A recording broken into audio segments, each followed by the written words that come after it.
Boom! A thunderous roar echoes over the grand mansion as lightning strikes the dark night sky. Riton holds a weeping Barry's hand as they stand before the mansion doors during the storm. The pink-haired girl cries while silhouetted relatives watch them from the balcony in the dark hall. Tap. 6 years have passed since a significant departure, punctuated by the sound of a cane. Count Raksek travel looms with a dark presence behind him as he receives the traveler Rayton. The Count insults Rayton for running away and becoming a disgrace to the family 6 years ago. He questions the child's origin, doubting she carries the true blood of the travel family line. Rayton looks downcast and weary while the sobbing Barry clings tightly to his leg for safety. Rayton dismisses his father's concerns while the Count mocks the girl for being a weak coward. Dismissing them both, the Count orders them to be sent away to the mansion's distant annex. Cruel siblings mock Barry for her whining and further question if she truly belongs in their bloodline. Rayton looks at the trembling Barry with a somber expression as she struggles to contain her fear. Rayton gently cradles the girl's face, attempting to offer comfort amid the family's clear hostility. The proud emblem of Count Travel's family features a powerful eagle surrounded by silver wreaths. Despite their economic status, the family is a den of beasts fighting for the heir position. Barry clutches her stuffed bunny, realizing her tears are not caused by the family's oppressive atmosphere. Gasp! Strange and terrifying memories begin to surface in the young girl's mind with sudden clarity. She recalls a past where maids held her back as she screamed about her father's death. In the memory, she protested for 10 days alone, insisting her father did not die in war. Her past self screams in frustration, wondering why no one believes her father was intentionally murdered. Blood splatters across her vision as the conviction that her father was murdered takes hold. She remembers discovering the incriminating letters exchanged between the primary culprit and an accomplice. Her older hands tremble as they finally grasp the evidence needed to prove the betrayal. 8 years after the tragedy, she stood by a window believing she had found the truth. Red petals fall around the name Barry quits, marking a tragic end to her quest. A cold voice warns her against reading private letters as a sword is drawn against her. Shocked and cornered, the older Barry stares in horror at the blade spelling her certain doom. The young Barry gasps in the present, still feeling the phantom pain of a piercing blade. She cries out for her father, leaving Rayton stunned as he gazes into her terrified eyes. Barry faints from the shock of the visions while the worried Rayton catches her and shouts. Her first impression at the mansion is ruined as she faints on her very first day. Sunlight streams into a bright bedroom as Barry wakes up safely tucked into a soft bed. She opens her eyes wide, the bright green irises reflecting morning light and total confusion. Sitting up in bed, the young girl realizes she's only 7 years old this year. Looking around the room, she accepts that yesterday's arrival at the mansion was not a dream. Her grandfather's wanted posters forced their return, leading to her current status of being out of favor. Barry rubs her sleepy eye, contemplating their fall from grace and the strange path ahead. She hops out of the large bed and scurries across the floor on small bare feet. Looking out the balcony window at the clear sky, she takes in the vastness of the estate. She takes a deep breath, trying to process the overwhelming influx of memories from her future. The girl screams her frustration into the open air, desperate for answers about her situation. She shouts out the window, demanding to know why she has memories of things never experienced. Barry finds the wallpaper and furniture oddly familiar despite never having seen them before. 2 cheerful maids appear and warmly greet the young lady, surprising her with their frowniness. She holds her head in distress just as Rayton enters the room to check on her. Rayton warns her to step away from the window, fearing the height is dangerous for her. Barry immediately turns and runs toward him, her small feet pattering quickly across the floor. She leaps into Rayton's arms and hugs him tightly, finding safety in his warm presence. Rayton asks if she had a nightmare, while Barry hopes her tragic memories are just illusions. She gazes at him, haunted by memories of his death at 16 and her own at 24. Barry questions her sudden future memories while Rayton holds her in the quiet room. Rayton gently pats Barry's head, asking if the relatives made her night difficult. Rayton explains that the relatives are hostile because they view them as inheritance rivals. Barry contemplates the relatives' motives while Rayton asks if she understands the family's tension. A dark vision warns Barry about the dangers of reading private letters in the past. Barry recalls that the relatives were cruel and the murderer was hiding among them. She worries that her father's death and her memories might actually become a reality. Barry hopes her memory surfaced specifically to provide a way to save her father. Rayton gazes at Barry with a calm expression as she processes her intense inner thoughts. Resolving to change the future, Barry smiles brightly with a newfound sense of purpose. Barry hugs Rayton excitedly, suggesting they play a game where they act as investigators. Rayton lifts Barry as she notes they haven't greeted everyone in the mansion yet. Barry explains the game involves learning everyone's names, ages, and secrets to stay safe. She imagines Rayton dressed as a detective questioning the mansion's staff for their information. Barry plans to make a grand entrance and surprise everyone by reciting their personal details. A festive pink banner officially announces the start of their special new investigator game. Riton looks slightly overwhelmed as Barry enthusiastically describes her grand plans for their investigation. Barry declares that her new dream is to become a truly talented and successful investigator. Barry claims her head still hurts from fainting to keep Riton focused on her needs. Yay! Riton agrees to the game and officially addresses her as lead investigator Barry. Barry knows this game is actually the vital first step towards saving Riton's life. She plans to use the investigator game to gather crucial clues from around the mansion. Barry intends to match new information with her memories to find a way to save him. Riton sits at a desk in the study, appearing serious and professional as he works. The head butler, Server, is surprised when his master suddenly calls for his attention. Server nervously wonders if Riton has already realized he is there on someone else's orders. The scene shifts to show the events that occurred just a few hours earlier. In a flashback, the blonde Heaven Travel calls Server to a dark, ornate hole. Heaven informs the butler that he has a specific task for him to perform. Heaven Travel, the eldest son, orders Server to monitor Riton and his supposed daughter. Heaven finds it suspicious that the Count suddenly sought out Riton before the succession selection. Heaven is determined to find out the reason for his father's sudden interest in Riton. Server reflects on how everyone is on edge because of Master Riton's unexpected return. The butler notes that Master Riton's history is well known within the Travel family line. Riton always ranked last in the succession because his trade businesses failed from the start. However, Riton possessed a single shining talent for swordsmanship that surpassed everyone else's abilities. He eventually reached the legendary rank of Grand Master, earning admiration throughout the entire kingdom. Riton was chosen by a holy sword, but later returned it to the High Temple. 6 years ago, he retired from his position to focus entirely on raising his child. Server concludes that Master Riton no longer seems like a threat to the family succession. Back in the present, Riton informs Server that he has a question for him. Riton lists Server's personal details and age to demonstrate how much information he already possesses. He asks Server if he has noticed his increasing gray hairs lately, unsettling the butler. Server is confused and flustered by Riton's unexpected and overly personal comments about his appearance. A sudden rustling sound catches the butler's attention as he looks toward the large desk. Server spots a bit of pink hair and realizes someone is hiding behind the furniture. Riton tells Server to say hello, realizing he forgot to introduce his young daughter properly. Barry peeks out from her hiding spot, looking adorable in her yellow and white dress. Server is instantly charmed by Barry's cuteness, completely forgetting his previous worries and suspicions. Barry greets the butler, who responds respectfully while still feeling overwhelmed by her adorable presence. Barry asks the butler, Server, if he is 43 years old this year, leaving him confused.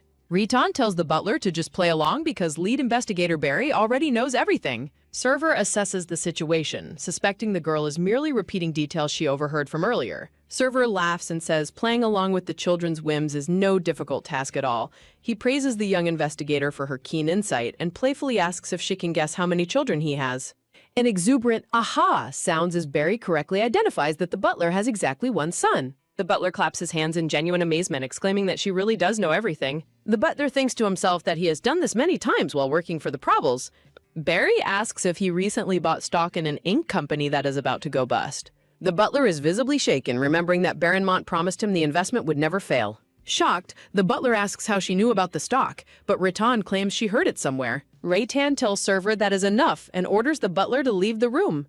Barry stands alone in the office as a narrative note summarizes the first investigation's result. Barry realizes her memories of the future are real because the butler already bought the ink stock. She recalls that Server is destined to lose his house and his entire fortune very soon. After his health fails, a new head butler named Jacob will eventually take over his position. Barry remembers that Jacob was a cruel man who worked with the relatives to make life hell. A formal boarder explains that the head butler has authority over food and shelter for annexes. Diagrams illustrate how supplies are distributed based on the order of succession, from diamond down to pebble. Barry knows that under Jacob's rule, the supplies for her and her father will decrease significantly. She vividly remembers receiving plain soup and food scraps while her father worriedly finished her leftovers. Resolving that Server must stay as head butler, Barry realizes he is their only protection from Jacob. Riton addresses the girl as lead investigator Barry, causing her to jump with a surprised hat. Riton asks if he may ask her a question, and she responds with an enthusiastic yup. A small huh escapes the girl as she wonders what her father wants to ask. Riton notes the stock information wasn't in the papers he gave her and asks for the source. A sudden sharp hut sounds as Barry realizes she has accidentally revealed her secret knowledge. Barry stammers that she heard it elsewhere to look cool, but Riton finds her story highly suspicious. Riton stares at her with a piercing gaze, silently pressuring her for a more honest answer. Desperate, Barry asks if Marshall did it, trying to deflect the blame onto a familiar name. Barry lies and claims that grandmother Marshall told her everything about the butler's investments. Marshall is revealed to be an apothecary who helped Riton when he was wandering the streets. Having cared for Barry since she was young, Marshall is the one benefactor Riton cannot challenge. Barry nervously tells him adults invest often and begs him not to ask any more questions. Relenting, Riton lets out a soft hat and asks Barry to make a special promise with him. He suggests they keep her capability a secret between them since they won't be staying there long. He asks if she can pretend not to be good at things, triggering her dark memories. Barry recalls that the future where they left never happened because they both died in the mansion. Riton apologizes, explaining that it looks like they will have to stay much longer than he expected. He mutters a promise to protect her from the relatives who are fighting for the heir's position. Riton warns the girl that she must always be careful while living within the Count's estate. Barry finds it difficult to follow her father's wish to behave quietly and hide her true abilities. She smiles to herself, secretly deciding that she cannot keep her promise to act like a child. Looking out at the trees, Barry remembers the annex contest that is held every 5 years. Narrative text explains the travel family's meritocracy and the periodic competitions used to establish the family ranking. Visual rankings show the children receive an annex based on the contest, from diamond to a stone. Barry realizes that becoming the top heir is the only way for Riton to avoid the war. She recalls he died at war previously because he chose the lowest rank to avoid power struggles. With a mischievous kihihi, Barry resolves to use her memories to make her father the family heir. She calculates the timing of the remaining contests, planning to secure the top position in 8 years. Barry knows she must build her strength for 3 years while hiding her intentions from her grandfather. Young knights train as Barry considers her plan to find a crucial future ally. Gazing at the night sky, Barry realizes she needs to meet him very soon. As Barry wonders how to approach him, a brown-haired maid asks for more details. Barry twirls excitedly as the maid suggests visiting Sister Sherry, causing the girl to laugh. Barry resolves to befriending the boy who will eventually become the Empire's greatest future ally. A majestic portrait introduces the future crown prince, Theon Phil Ixalona, in regal attire. Narratives reveal Theon was the Emperor's illegitimate son, born to a baron's daughter. Silhouettes depict the kind baron and his wife raising young Theon with genuine care. Financial hardship forced the family to send Theon away to work as an apprentice knight.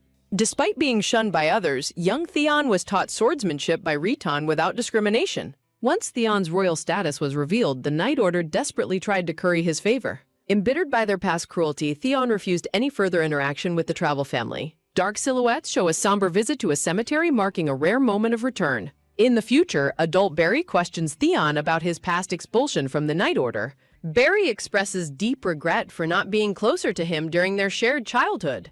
She notes that early friendship might have helped her investigate her father's strange death. Barry promises to aid the investigation, and Theon quietly accepts her help with gratitude. Tears streaming down her face, Barry thanks the Crown Prince for his unexpected cooperation. Back in the present, child Barry resolves to befriending Theon before her uncle interferes. Riton interrupts her thoughts, gently telling Barry it is finally time for her to sleep.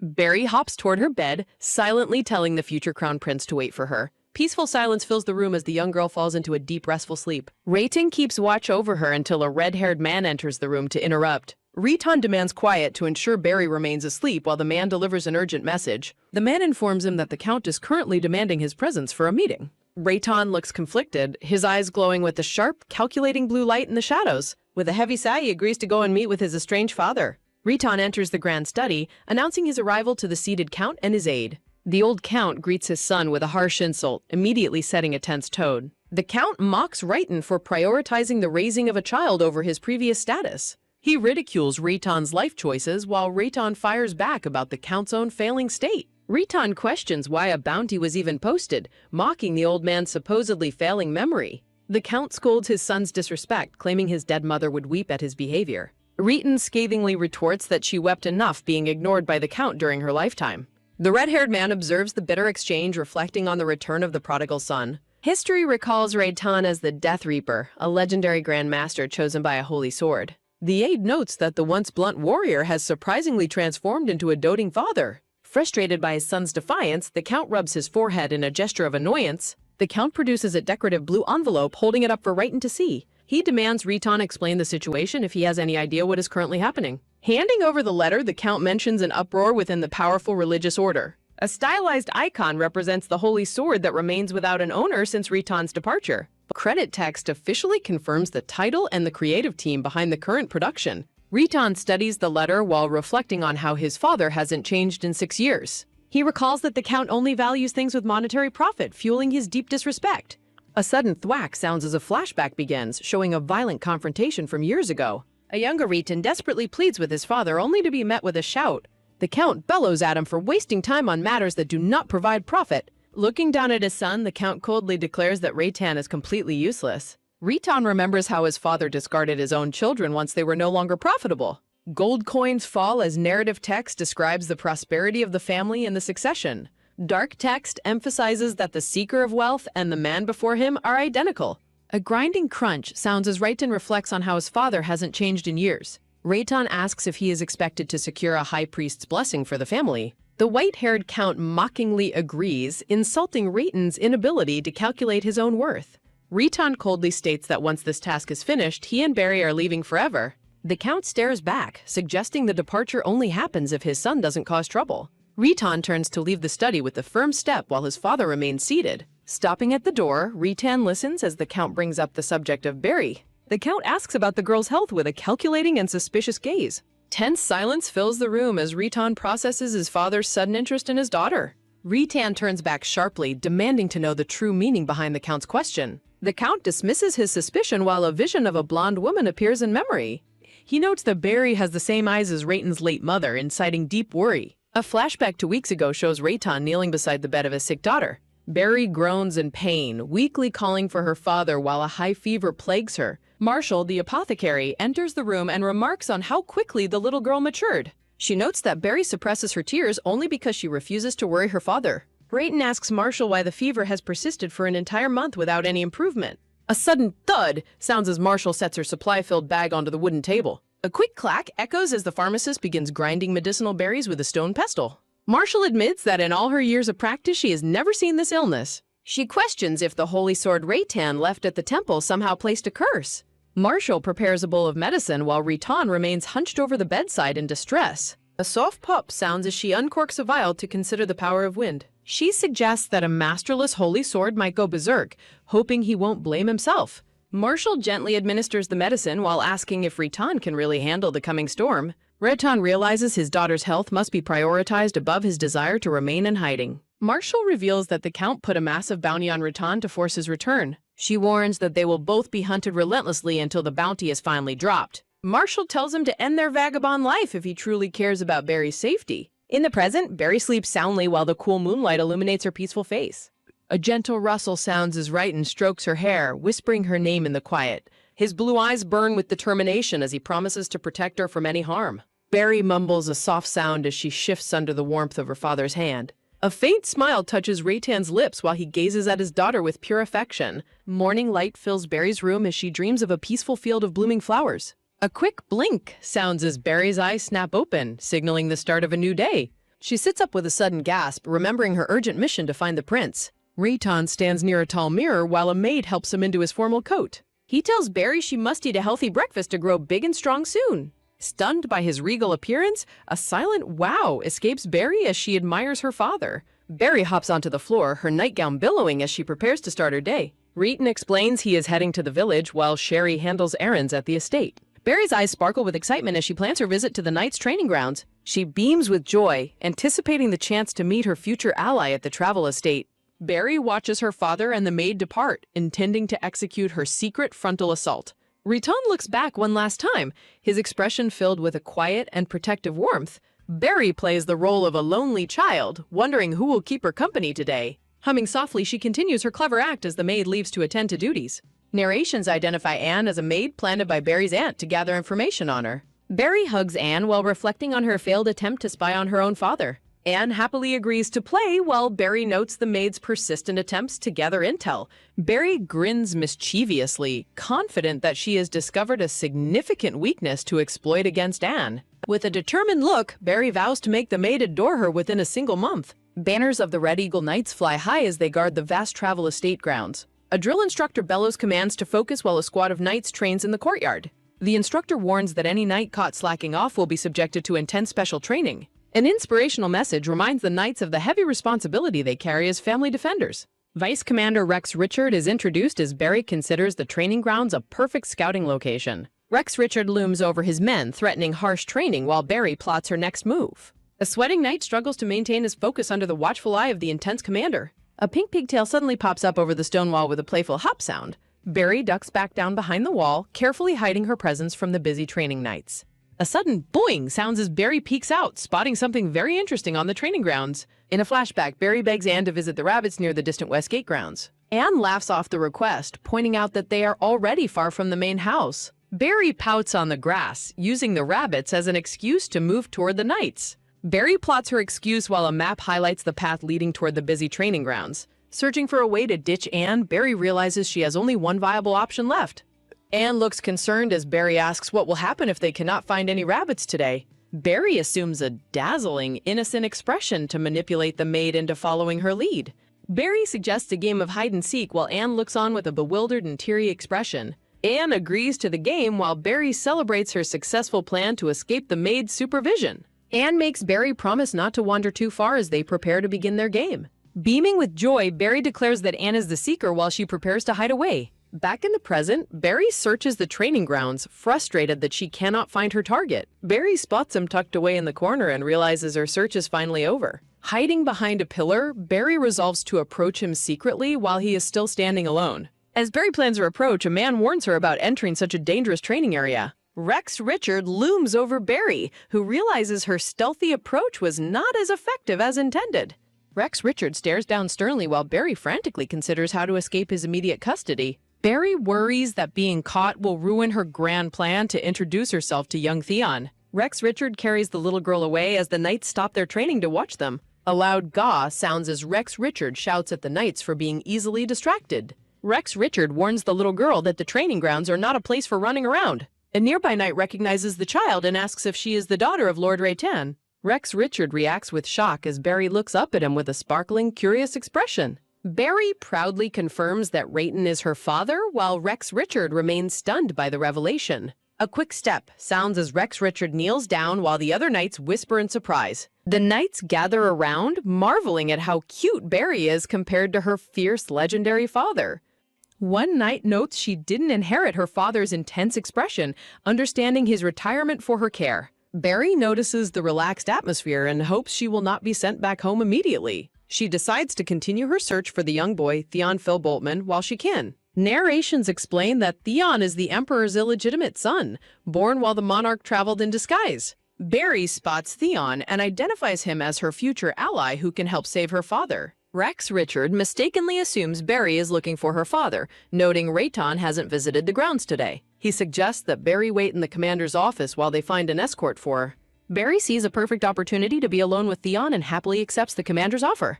As she is led away, Barry points at Theon and demands that he be the one to go with her. Rex Richard asks the little girl if she is looking for the black-haired boy who has been practicing alone. Rex Richard identifies the 10-year-old apprentice as Baron Boltman's grandson, while Barry recognizes him as the future crown prince.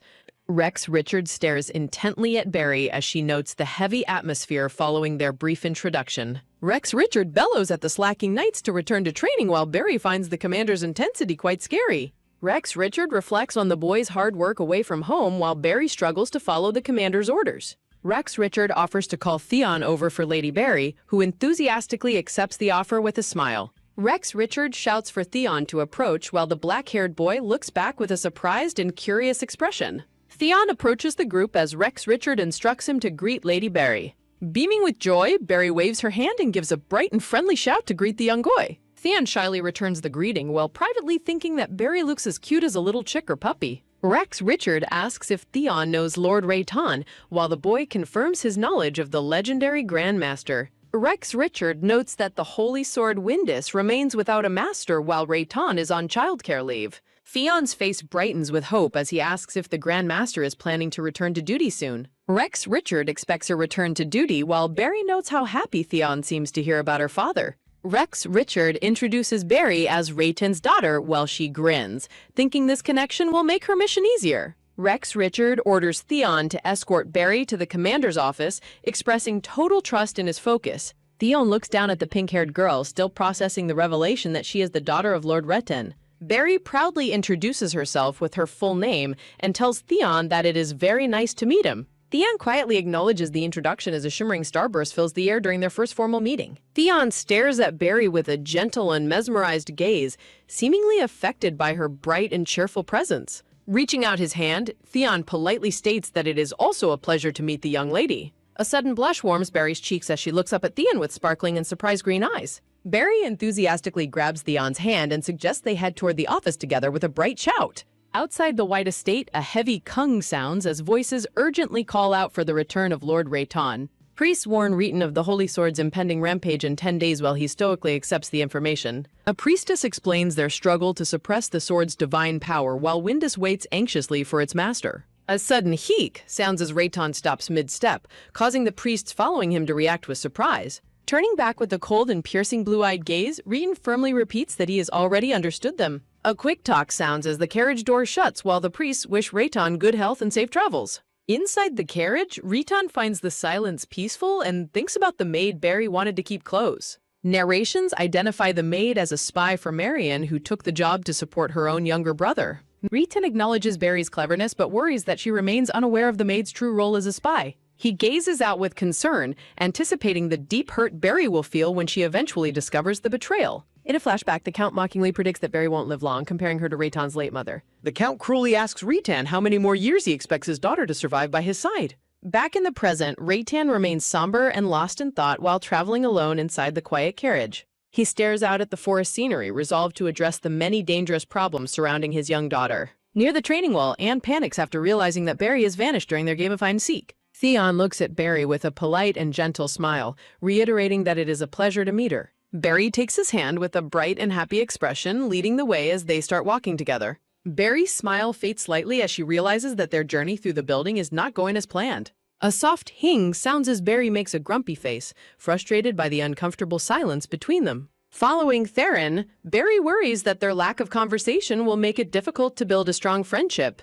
A soft talk sounds as Barry pokes Theon's back, trying to break the silence with a friendly call. Barry looks up at the taller boy with a curious and determined expression, hoping to start a conversation. Barry asks why he speaks so formally when they are close in age, mentioning she is the younger one. Theon looks back at her with a confused and uncertain expression, seemingly surprised by her sudden request. He explains that his formality is appropriate because she is a lady of house travel and he is an apprentice. Barry explains her simple life in a countryside village with her father, claiming ignorance of high society status rules. Theon reacts with shock, questioning why the Grand Master lived in the countryside and asking about her other family. Barry reveals she never had a mother, wondering why Theon asked about the rest of her family. Theon stares in stunned silence, repeating her claim that she has never had a mother since birth. Barry explains she was brought home as a newborn, and nobody knows her mother's true identity. A quick tick sounds as Theon fumbles with his hands, feeling guilty for making such a thoughtless mistake.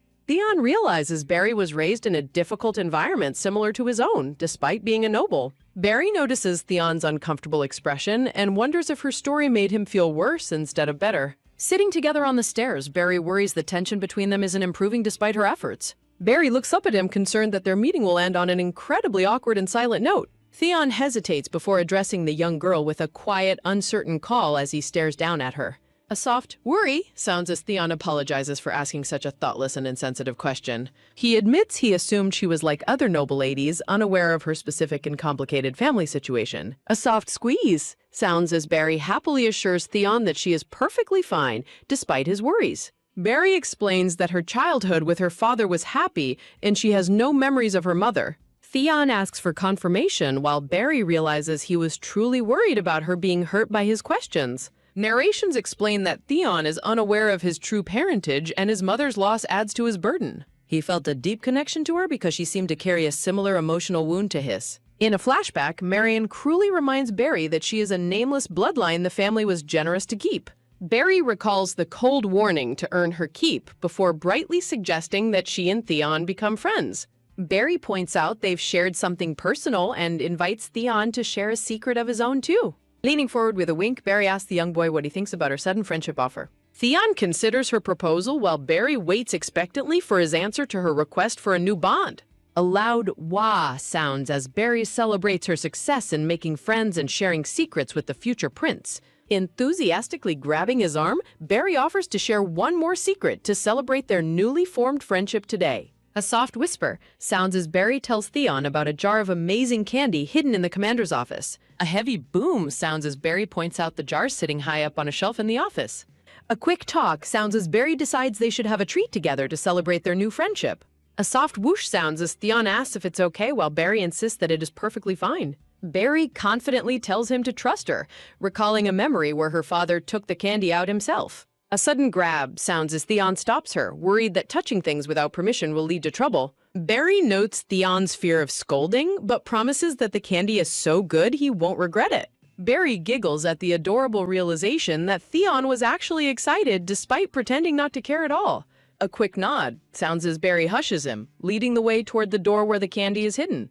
A loud creak sounds as they open the door and Barry calls out to her new friend, Theon. A heavy step sounds as they enter the room while Barry instructs Theon to keep a close watch. Theon worries about their plan while remembering Barry's promise that the candy would be worth the risky effort.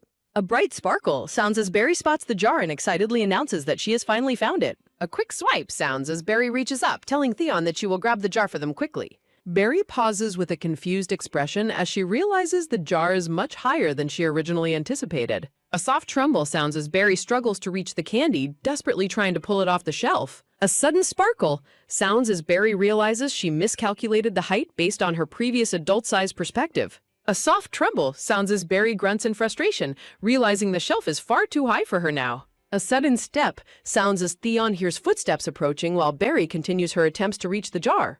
Theon urgently warns her that someone is coming, while Barry assumes it is just Anne and the Knights. A loud creak sounds as the door opens while Barry prepares to charm her way out of any scolding. A quick patter sounds as Barry runs to the door, calling out happily to her maid, Sister Anne. A heavy thump sounds as Barry bumps into something, asking if the person has been looking for her long. A sudden halt sounds as Barry stops in her tracks, reacting with shock at the unexpected person she found. A quick step sounds as Barry looks down at the men's shoes, wondering if her father has actually returned. A sudden gasp sounds as a stern voice speaks and Barry realizes this person is definitely not her father. A heavy rumble sounds as Baron Boltman stares down menacingly, questioning who dared to bring a child inside. Barry is struck by a sudden realization as she finally meets her imposing grandfather. A moment of reflection occurs as the story prepares to shift focus toward a new encounter. A heavy kung sounds as the stern man demands to know who let a child inside. A sudden gasp sounds as Barry realizes she's meeting her grandfather sooner than expected. A soft whisper sounds as the red-haired man shares information while Barry feels incredibly terrified. A sharp flinch sounds while the man identifies the boy and promises to discipline him later. A thoughtful hum sounds as the Count wonders why the boy is in training right now. A quick step sounds while Barry lies about getting lost during hide-and-seek to protect Theon. A heavy thud sounds as Barry adds more excuses while her grandfather's anger seems to grow. A quick gaze sounds as the Count confirms her name, making the young girl very nervous. He notes her small stature, comparing her height to that of a much younger child. A quick swipe sounds as his hand moves closer, reinforcing his observation about her tiny size. A soft tremble sounds while Barry regrets speaking, fearing punishment from the legendary tactician before her. A gentle pat sounds as her grandfather's large hand lands on her head, surprising her. A soft rub sounds while Barry stands frozen, shocked by her grandfather's unexpectedly kind physical touch. She realizes he is not scolding her and wonders at the gentleness of his expression. A soft step sounds as Anne the maid arrives to escort Barry back to safety. A quick dash sounds while Barry happily calls out to her maid, desperate to escape immediately. A sharp glare sounds as the Count stops her, calling her ill-mannered for leaving early. A sudden flinch sounds when Barry realizes her attempt to slip away has failed completely. A heavy presence sounds as the Count orders everyone except Barry and his aide out. A soft squeeze sounds while Barry despairs over making his anger even worse than before. A loud stomp sounds as the Count demands she sit down for a direct lesson. A soft call sounds while Theon watches her walk away, his face filled with deep concern. A firm resolve sounds as Theon offers to be scolded together, refusing to leave her alone. A warm glow sounds while Theon admits his worry, making Barry look back with surprise. A bright smile sounds as Barry promises to be fine, secretly finding Theon's concern very sweet. A soft sigh sounds while Theon assumes she is scared, reinforcing their bond as true friends. A gentle push sounds as Barry insists she is fine and tells him to leave now. A heavy kung sounds as the door shuts, leaving Barry alone with the imposing man. A relieved phew sounds while Barry worries about how her grandfather will react to her. A focused gaze sounds as Barry tells herself to stay calm for the coming confrontation. A determined squeeze sounds as Barry prepares herself for a direct frontal assault on him. A soft whisper sounds while Barry weighs her choices between a direct confrontation and escaping. A bright sparkle sounds as Barry keeps her spirits high despite the stress of the meeting. The scene shifts as the focus moves to the detailed floral decorations within the room. Barry stands amidst the tall grass of her thoughts, contemplating the impact of recent events. Narrations explain that a person's mindset and environment create a massive impact on their circumstances. Recalling her past life, Barry remembers investigating family records before her tragic death occurred long ago. She notes that her survival depends on maintaining good relationships with Theon and her grandfather. Barry decides to view this meeting as a stroke of luck for her future plans. A quick dash sounds as the Count asks why she is just standing there blankly now. A sudden smile sounds while the Count offers her a seat on the sofa quite kindly. Barry is mesmerized by the smile, never having expected such a look from the stern man. She apologizes for acting spoiled, choosing a sincere approach to please her grandfather's specific preferences. The Count asks if that is really her only statement, causing Barry to panic internally. Barry wonders what else she should say as the silence between them becomes increasingly awkward. A bright sparkle sounds as the Count presents a bowl filled with various wrapped candies. A soft offer sounds while the Count asks if children usually like these sorts of things. Barry is left stunned, wondering if the man before her is different than she imagined. A soft mumble sounds as Barry shyly thanks her grandfather while he offers her more candy. A thoughtful hum sounds while Barry notes her grandfather's surprisingly sweet demeanor despite his stern face. A soft mumble sounds as Barry wonders if she should avoid judging her grandfather by appearances alone. Barry recalls a future event where her grandfather leaves a secret letter revealing her father's murder. Narrations explain that he secretly sent evidence to the Crown Prince before his own eventual death. The letter was sent to the prince because he was deeply indebted to Barry's late father. Dark shadows loom over the family members who were excluded from the secret of the letter. Barry questions why her grandfather initially insisted that her father's tragic death was just an accident. She wonders if protecting a guilty family member was the reason for his difficult initial position. Barry stares blankly as she realizes she truly does not understand her grandfather's mysterious past motivations. A soft rub sounds as the Count notes that Barry is not crying during their meeting. A gentle pat sounds while Barry is surprised to receive another affectionate touch on her head. A soft rub sounds as the man comments on how small she seems for her age. A gentle pat sounds while Barry wonders if her grandfather actually thinks she is quite adorable. A soft rub sounds as Barry feels relieved to be doted on instead of getting into trouble. A gentle pat sounds while Barry notes that the situation is a relief despite her lingering confusion. A large speech bubble looms overhead as Barry wonders when he became so interested in his grandchildren. A soft rub sounds as the man's large hand rests gently on the young girl's pink hair. A gentle pat sounds as the Count asks when the girl's formal education is scheduled to begin. A soft rub sounds while Barry realizes her grandfather is already well informed about her upcoming daily lessons. Barry recalls that all direct descendants of the family must participate in a mandatory early education program. A sudden spark sounds as Barry dreads meeting her uncle's twin children who bullied her before. A heavy thud sounds as the Count settles back into his seat after hearing about the schedule. The Count offers Barry a gift from the room to celebrate the start of her new lessons. A sudden gasp sounds as Barry reacts with pure shock and excitement at the offer of a present. A soft chuckle sounds while the Count asks what she wants as Barry struggles to remain calm. He encourages her to choose for herself or offers to pick an item for her instead. A quick wave sounds as Barry insists she can choose while eyeing the room's many rare treasures. Barry considers a horse statue worth 20 million kona before deciding it is not the right choice. Ahem sounds as Barry passes over an expensive dagger and a rare jeweled music box egg. A sudden sweat sounds while the grandfather wonders how a child has such a sharp eye for quality. A soft pout sounds as Barry pretends she chose the items only because they look very pretty. A quick tisk sounds as the man notes she's just as stubborn as her late father. A soft rustle sounds as the grandfather reaches into his coat to pull out a different item. A sudden gasp sounds as the red-haired aide tries to stop him from giving her the object. A soft thud sounds as the man hands Barry a small brown pouch for her to take. A bright sparkle sounds as Barry pulls a beautiful glowing blue stone out of the small pouch. A soft sigh sounds while Barry quickly accepts the stone to avoid a larger, more conspicuous gift. A firm warn sounds as the grandfather tells her she will be in trouble if she loses it. A soft mumble sounds while Barry wonders why the aide tried so hard to stop the gift.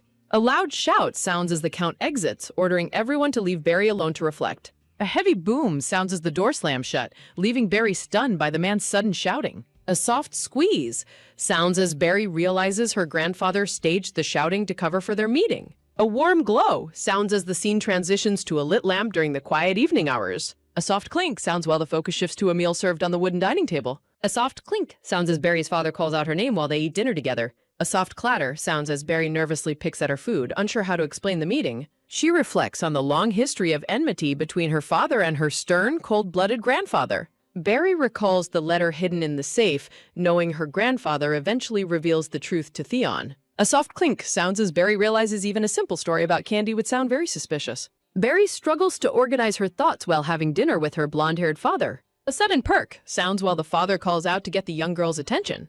The blonde-haired man asks if anything unusual happened during her visit to the Knight's Order. A soft clink sounds as he notes she isn't answering and is just picking at her food. Barry quickly dismisses his concerns, claiming she was just preoccupied with thoughts about her grandfather. Recalling earlier, Barry notes they returned home together after running into her father at the estate. She reflects on how her father despises the idea of her encountering her stern grandfather alone. A soft twitch sounds as Barry realizes her father is trying not to vent his frustrations. Barry wonders exactly when the deep rift between her father and grandfather first began to form. A soft clatter sounds while her father reminds her to eat a balanced meal to stay healthy. Barry agrees quietly, noting how the family rift makes even small interactions difficult to predict. A soft clink sounds while she contemplates how hard new truths are to accept without experience. A soft whine sounds as Barry feels guilty for not knowing her grandfather's true nature sooner. A soft thud sounds as Barry leaves the table early, surprising her father with her lack of appetite. A quick dash sounds while Barry flees to her room, claiming she needs time to think. Her father watches her leave with a look of silent disappointment and lingering concern. A soft poof sounds as Barry collapses onto her bed, fearing her father is already upset. A soft wrestle sounds while she recalls the secret gift her grandfather ordered her to keep. A sudden jump sounds as Barry realizes she is now keeping two major secrets from her father. A soft glow sounds as she examines the blue stone, wondering if it is truly just a mineral. A bright sparkle sounds while Barry tries to appraise the mysterious gem she has never seen before. A soft twitch sounds as she wonders if the gift was a test of her family's legendary negotiation skills. A focused gaze sounds while Barry admires the beautiful blue color of the strange, glowing stone. The blue stone emits a soft, ethereal light that fills the girl's vision with a calming aura. A soft shake sounds as Barry wonders if she heard water gurgling inside the solid stone. A quick swipe sounds while Barry tries shaking the gem again to confirm the impossible sound. A soft sigh sounds as Barry becomes overwhelmed by the series of frustrating events today. A quick knock sounds as someone arrives at her door during the late evening hours. A sudden flinch sounds while Barry frantically hides her grandfather's gift from her potential visitor. A soft step sounds as she heads toward the door while trying to prepare an excuse. A soft creak sounds while Barry nervously opens the door, fearing her father has come to scold her. A soft flutter sounds as she is surprised to see a boy with dark hair standing there. The dark-haired boy stands silently, his expression calm as he waits for her to speak. Barry asks Theon in shock why he has suddenly appeared at her family's Pebble House residence. Theon offers a formal greeting, announcing that he will be working at the Pebble House from today. A sudden gasp sounds as Barry wonders if her grandfather was the one who sent him. A sudden gasp sounds while the realization of the boy's unexpected arrival begins to sink in. A heavy presence sounds as a dark shadow looms, asking if they have finished their introductions. A sudden spark sounds as Barry's father demands to know what happened at the training grounds. A sudden spin sounds while Barry panics over her father's intense anger and frightening expression. A soft mumble sounds as the young girl dejectedly apologizes for her earlier actions. A heavy sigh sounds while her father expresses how worried he was by her reckless wandering. A firm "warn" sounds as he explains that wandering off alone without the maid was very wrong. Barry realizes her father heard about the incident from her uncle before returning home. A sudden flinch sounds as Barry worries her father plans to scold both her and Theon. Barry frets that Theon is witnessing her being scolded, fearing it will ruin their first impressions. A soft squeeze sounds while Barry hopes her father doesn't alienate their future ally. A sudden start sounds as the father stops mid-sentence, his expression shifting toward Barry. A gentle pat sounds as he admits his worry stemmed from her meeting with her grandfather. He asks if her grandfather gave her a hard time, hearing from the maid she was crying. Barry notes her father's constant worry while reflecting on her grandfather's unexpected kindness during their meeting. A soft rustle sounds as Barry decides she must finally tell her father the truth about what happened. Barry looks up at the tall man with blonde hair while contemplating how to start her difficult explanation. The scene shifts to a quiet hallway where green vines hang gracefully against the pale stone wall. A soft sigh sounds as the blonde-haired man looks down with a deeply contemplative and weary expression. Barry explains how her grandfather even ensured she could leave the commander's office without any trouble today. A soft heh sounds while the man considers his father suspicious and uncharacteristic display of sudden kindness. A sudden spark sounds as the father addresses the dark-haired boy, making Barry fear a scolding is imminent. A sudden shout sounds while Barry frantically begs her father not to be angry with the young boy. A soft mumble sounds as the dark-haired boy stands in the background with a silent, neutral expression. Barry worries that if the boy gets into trouble, he won't want to be her friend anymore. A soft chuckle sounds while the blonde-haired man smiles and promises not to scold the young boy. A gentle pat sounds as the man rests his hand on the dark-haired child's small shoulder. A firm announce sounds while the father declares that the boy will now serve as Barry's personal guard. A sudden gasp sounds as Barry realizes why the dark-haired boy has been following them the whole time. Barry recalls her father explaining the boy's new role while they were standing with the tall knight. A soft sigh sounds as the man clarifies he wants the boy to stay by Barry's side constantly. A warm glow sounds while Barry celebrates this unexpected windfall that will help her make a friend. A gentle stroke sounds as the man decides to provide the boy with formal martial arts training. A bright sparkle sounds while the blonde-haired man announces he will be the boy's personal teacher. A sudden gasp sounds as the dark-haired boy reacts with excitement to training under a grand master. A firm nod sounds while the boy agrees he is more than capable of handling the new responsibility. A soft chuckle sounds as Barry thinks the boy has fallen for her father's charming, humble act. A bright sparkle sounds while the dark-haired child promises to do his absolute best in his duties. A soft hee-hee sounds as Barry smiles broadly, delighted by how well things are turning out today. A decorative frame announces that some time has passed and the scene has shifted to late night. A soft step sounds while Barry wanders the dark halls looking for the missing maid named Anne. A soft clink sounds as Barry carries a jar of candy she wanted to share with her friend. A sudden perk sounds while the maid named Sherry appears, carrying a bag full of fresh groceries. A bright sparkle sounds as the maid shows off the high-quality fruit she managed to obtain today. A soft sigh sounds while Sherry complains about the previous unfair system of distributing food based on performance. A soft chuckle sounds as the maid offers to bake fresh cookies for the excited young girl. A sudden start sounds while Barry asks how the maid already knew about the new boy's arrival. A soft chuckle sounds as Sherry explains the whole house is shocked the master took a disciple. A soft mumble sounds while Barry asks the maid to also make some cookies for Anne. A soft sigh sounds as Sherry's expression briefly shifts before she agrees to help with the request. A quick dash sounds while the maid hurries away, leaving Barry confused by her suspicious behavior. A focused gaze sounds as Barry decides to investigate why everyone is acting so strangely tonight. A soft rustle sounds while Barry eavesdrops on a conversation coming from behind a closed kitchen door. A soft mumble sounds as she overhears a staff member mentioning the news about the maid Anne. A soft gasp sounds while a voice inside reveals that Anne is going to be severely punished. A quiet kitchen scene shows Sherry talking to two other staff members under the dim lamplight. A sudden flinch sounds as Barry hears that Anne is being accused of stealing the madam's earrings. A soft mumble sounds while Barry struggles to hear more details about the shocking accusation against Anne. A heavy thud sounds as a hand suddenly lands on the young girl's shoulder in the dark. A sudden gasp sounds as Barry spins around in panic, fearing she has been caught red-handed. A sudden flinch sounds while Barry reacts in shock, realizing someone has caught her eavesdropping in the dark. A sudden perk sounds as Barry asks if he has already finished moving into the residence tonight. A soft mumble sounds while the boy explains he was following her to fulfill his guard duties. A soft whisper sounds as Barry tells him she was simply looking for a favor from Sherry. A soft ha sounds as the dark-haired maid Sherry wonders if she heard a voice nearby. A soft shh sounds while Theon silences the panicked Barry to avoid being discovered by Sherry. Barry worries they will be caught as she hides in the dark with the boy. A sudden tug sounds as Theon grabs the girl's hand and whispers for her to follow. Theon suggests hiding immediately to avoid detection, and Barry nervously agrees to his plan. A soft patter sounds while the two children hurry through the dim hallways of the residence. Barry reflects on the earring theft, realizing this future differs from her fragmented memories of the past. A soft ha sounds while the maid Sherry searches the storage room for the source of noise. A soft sigh sounds as Barry leans against a wall outside, catching her breath after their escape. They reach the quiet garden where Theon asks if she is okay, receiving a grateful response. A soft whoo sounds while Theon confirms they are far enough away to speak freely. Theon asks if her distress involves the accusation of the maid Anne stealing the pearl earrings. Barry looks at Theon in shock, demanding to know how he already learned about the incident. Theon recalls overhearing servants gossip about Anne's theft while he was moving his luggage earlier. The boy explains the theft happened during Anne's move from the main building to the Pebble House. Theon reveals that Lady Marian is pushing for the master to be treated as the true culprit.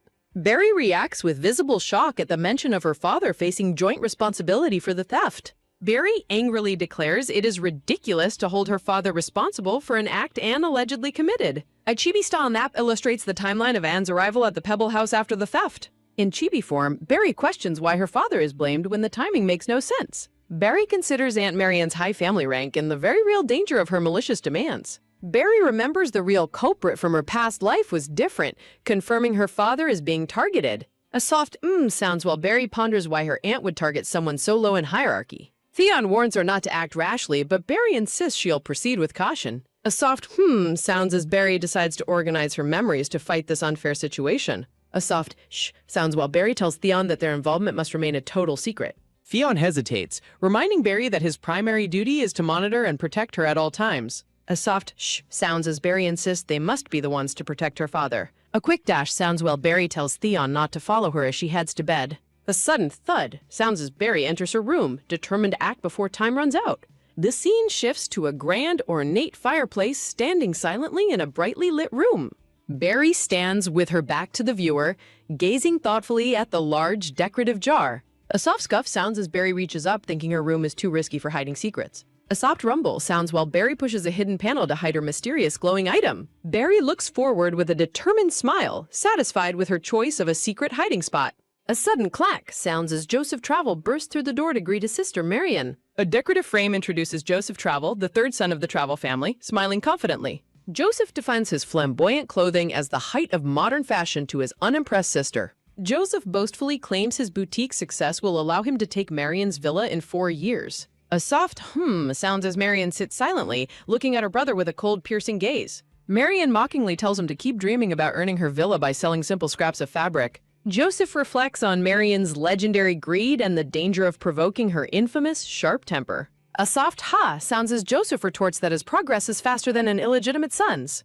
Joseph asks his sister if she heard that the illegitimate son went to the temple today. A soft ha-ha sounds while Joseph mocks the idea of a man reclaiming the Grandmaster title. A soft step sounds while someone observes that something about the current situation feels very fishy. Joseph wonders why his father let that man back in and why he's acting so unclearly. Joseph worries that if the man returns as Grand Master, the current family rankings will be overturned. Marian leans forward with a dark smirk, asking Joseph if he is starting to feel anxious. Marian watches with a predatory smile, confident that they will soon catch their intended target. Joseph Travel asks Marian if she has a plan to deal with their illegitimate brother. Marian smiles cryptically, admitting she doesn't have a concrete plan quite yet. Marian observes that the more desperate someone becomes, the more opportunities arise for them to be exploited. A dark smirk crosses Marian's face as she looks forward to seeing how far a desperate commoner will go for money. Marian looks toward the maid Anne, stating that she has very high expectations for the young woman's role. A soft hee-hee sounds as Barry smiles to herself, satisfied that everything is finally falling into place. A soft trot sounds while Barry runs down the dark stairs of a hidden area she calls the Room of Contemplation. A heavy rumble sounds as a secret stone panel slides open to reveal a hidden passage in the residence. A soft sounds while Barry recalls finding this secret room by chance while playing alone as a young child.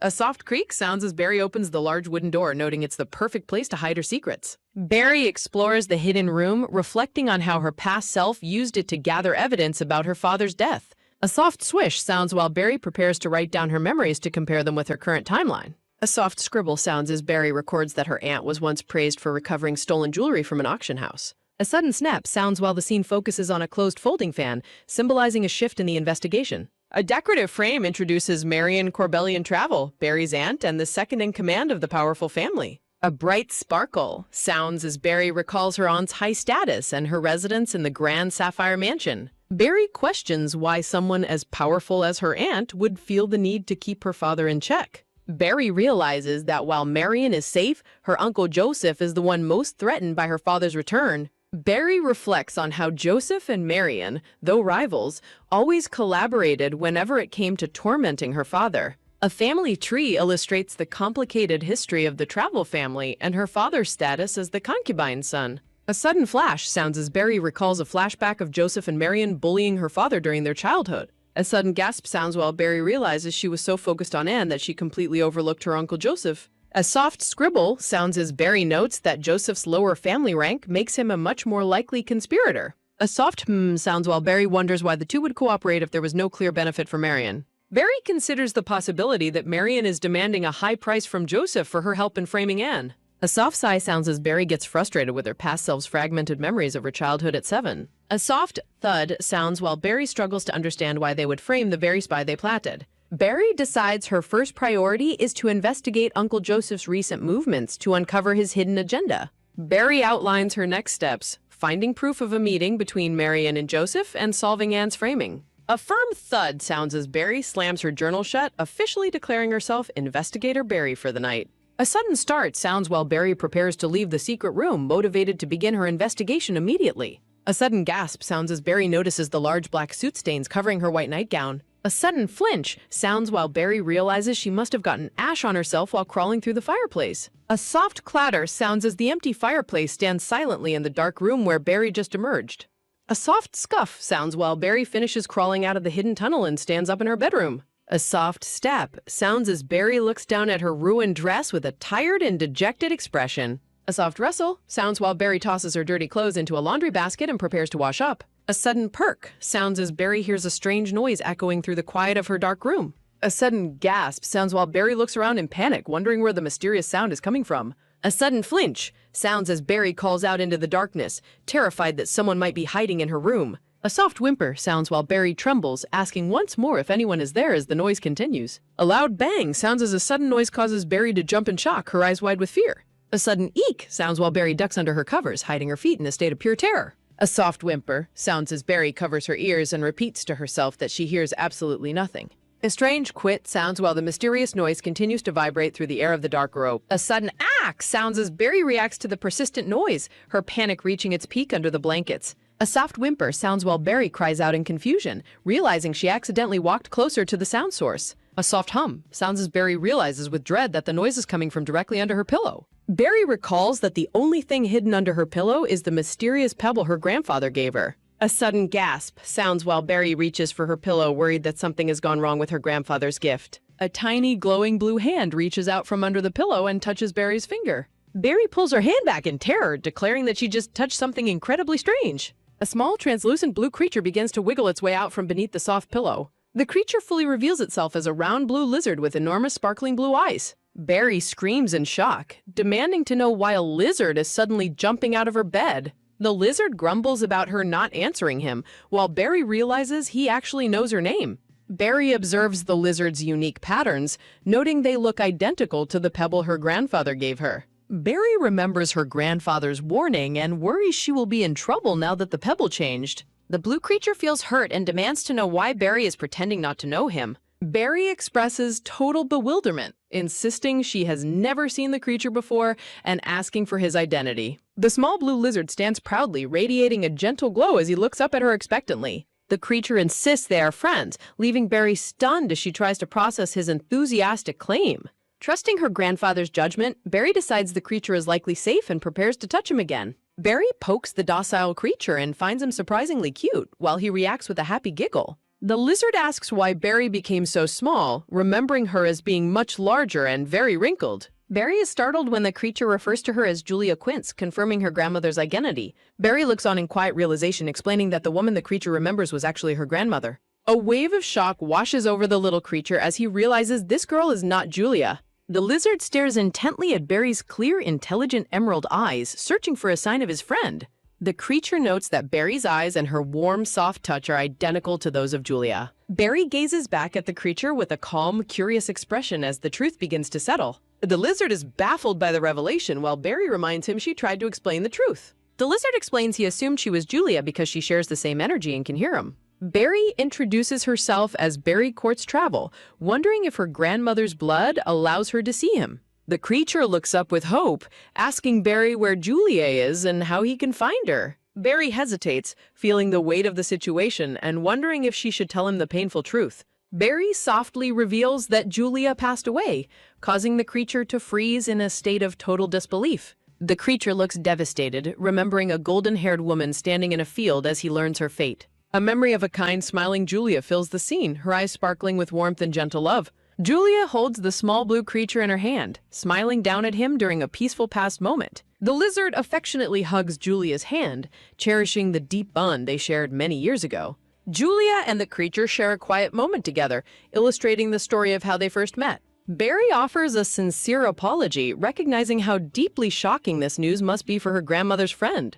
A sudden, loud wah sounds as the creature bursts into tears, overwhelmed by the news of Julia's death. A soft shh sounds as Barry tries to quiet the wailing creature before he wakes the entire manor. Barry pauses, wondering if she is the only person in the house who can hear his loud crying. The creature continues to wail in despair, mourning the loss of his dear friend and crying out loud. Barry sighs in frustration, wondering how on earth she is supposed to soothe the inconsolable grieving lizard. Barry suggests they talk about her grandmother to help calm him down and stop his constant wailing. The creature stops crying for a moment, interested in hearing more stories about his beloved friend Julia. Barry lies motionless on her bed, completely exhausted after spending the entire night trying to comfort him. A decorative text box confirms that Barry spent the entire night soothing her new friend until the dawn. Barry recalls telling the creature about being Reeton's daughter and even mentioning the family's history with Uncle Brown. Aram began wailing again upon hearing of Uncle Brown's death, whom Barry notes died before she was born. Barry remembers her father, Reeton, looking incredibly sorrowful whenever he spoke of the man named Brown. The portrait reveals Brown was never officially registered in the family because he was born before a marriage. Barry wonders if her father would feel less lonely if his brother were still alive to help him.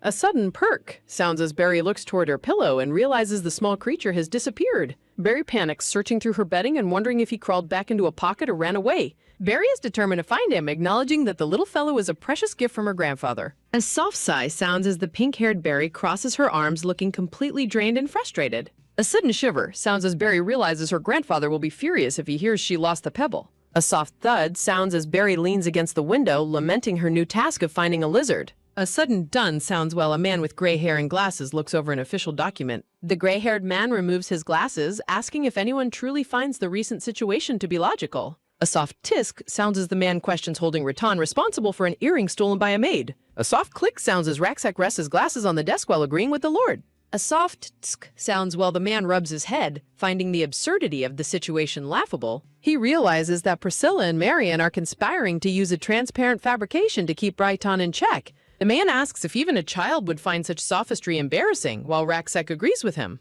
A soft tap sounds as the man notes that Marian surely has another move prepared for Reeton. Raksak notes Marian didn't claim the sapphire for its beauty and asks if he should investigate her further. The Duke tells Rasek to leave it be, as Reeton should be capable of handling such matters alone. The man declares they will follow the rules of house travel without making any exceptions for his son. A soft nod sounds as Raksak agrees to refrain from intervening and report back on further developments. The Duke wonders what will happen to the development of that vessel if Reeton fulfills his temple contract. An alchemist estimates 1 year for the vessel, but notes Reeton could shorten it by fulfilling the contract. The temple would grant a blessing upon the vessel as promised, drastically shortening the 1-year development period. Reeton's achievement would ultimately rival the 4 years of progress made by young Master Joseph on the project. A soft ha sounds as the Duke laughs, noting that an unsinkable ship suits a scoundrel like Reeton. The Duke acknowledges Joseph's 4 years of effort, but fears it could vanish due to Marian's interference. Raksak suspects Reeton will simply accept joint responsibility because he has never shown interest in family schemes.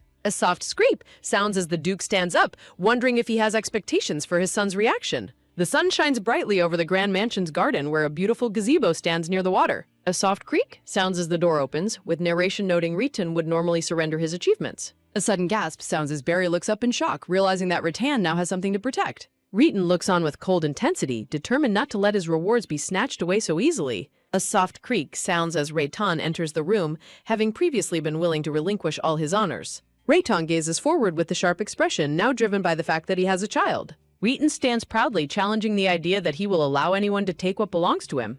Reeton enters the Sunlight Conservatory and asks the woman waiting there if she called for him. A soft whish sounds as the dark-haired woman turns toward him with a subtle, knowing smile. A decorative box identifies the woman as Countess Priscilla Travel as she greets Rattan with a calm voice. Reeton stands before the Countess, maintaining a neutral and composed expression during their unexpected meeting.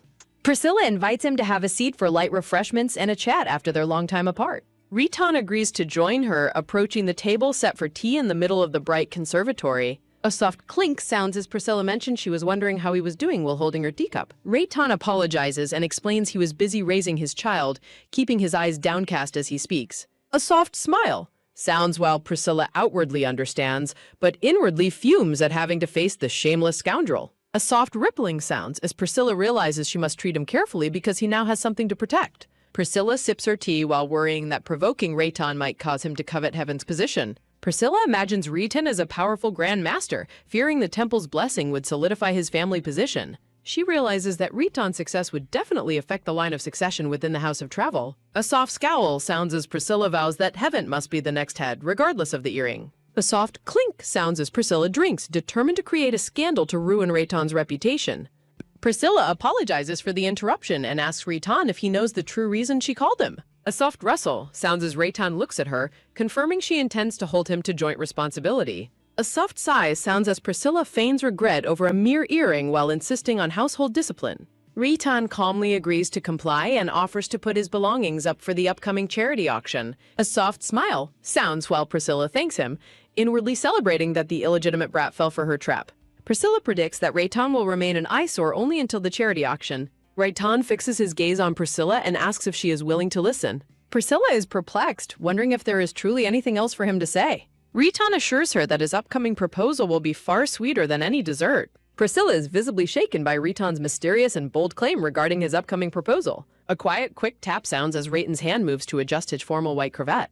A soft, heavy sigh sounds as Rayton walks away from the conversation in the conservatory. Running a hand through his blonde hair, Rayton admits the current schemes don't suit you. A dark realization confirms that the upcoming charity auction is nothing more than a trap. Priscilla feigns sorrow over a pearl earring while insisting on maintaining strict household discipline. Rayton considers whether to lose his temper as he recalls the malice he previously endured. Rayton stops walking through the hallway, deciding not to act rashly despite the family's provocations. Rayton ponders a proper method to survive the malicious household and protect his young daughter. Walking away, Rayton considers that remembering the advice from his brother Brown was correct. A memory of Brown suggests that Rayton must sometimes hold hands with his enemies. Brown's voice notes that while corpses have no power, the House of Travel certainly does. A soft, dry scratch sounds as Rayton reaches up to touch the back of his head. A golden-hued memory shows Rayton holding Barry, determined to protect her from any harm. Rayton stops in the hallway as a butler runs toward him, shouting for his attention. The butler stops to catch his breath, urgently stating he has something important to say. Rayton turns around with a serious expression, asking what news the butler has about Barry. The butler brings up the ink company stocks that Barry mentioned during their previous conversation. A hazy memory shows Barry speaking with the butler while her father holds her close. The butler nervously explains that he disposed of the stocks, causing Rayton to look offended. A loud, sudden boom sounds while the butler learns the ink company went completely bankrupt. The butler admits he survived financial ruin thanks to Barry's advice as Rayton listens intently. Overflowing with gratitude, the butler asks Rayton to pass his heartfelt thanks to Lady Barry. Rayton calmly dismisses the butler, telling him he may leave now that they are finished.